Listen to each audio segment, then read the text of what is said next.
இன்றே டவுன்லோட் செய்து உங்கள் ஃபேவரட் ஷோக்களை என்ஜாய் பண்ணுங்க.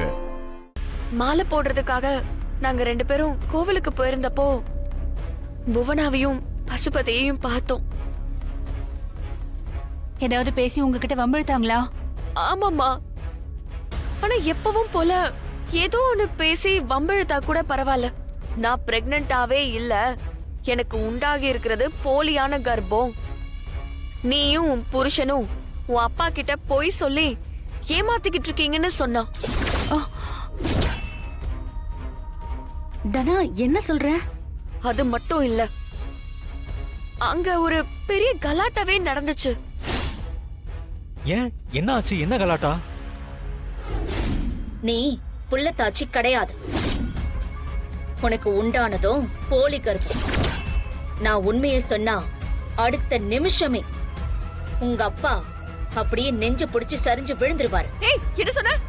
ஏய் ஏய், மாலை போட்டிருக்கேன்னு பாக்குறேன். இல்ல, ஏய், என் தங்கச்சி முன்னாடியே விரல நீட்டி பேசுறியா நீ?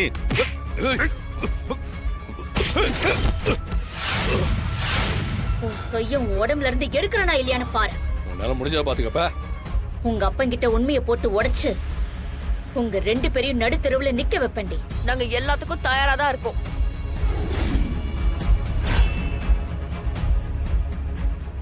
இப்பதான் ஒரு விஷயம் புரிய வருது. நம்ம கேட்காமலே ஹாஸ்பிட்டல்ல இருந்து உன்னோட மெடிக்கல் ரிப்போர்ட் வந்துச்சு. அன்னைக்கு நான் மாத்தி படிச்சதுனால பெரியப்பா கிட்ட சிக்காம தப்பிச்சிட்டோம். அந்த ரிப்போர்ட் எப்படி வந்துச்சுன்னா இப்பதான் புரியுது. அந்த புவனேஸ்வரிக்கு விஷயம் தெரிஞ்சு அந்த ரிப்போர்ட்டை வீட்டுக்கு வர வச்சு அது மூலமா நம்ம வீட்டுக்கு ஒரு கலவரத்தை உண்டு பண்ணணும்னு அவ ட்ரை பண்ணிருக்கா. ஆனா அன்னைக்கு அது நடக்கல. ஆனா மாயா, அப்பவே அவளுக்கு உண்மை தெரிஞ்சிருந்துச்சுன்னா அவ ஏன் இவ்வளவு நாளா சைலண்டா இருக்கணும்? எப்படியாவது மாமாவுக்கு இந்த உண்மையை சொல்லிருக்கலாம்ல. ஏன் அதை அவ செய்யல?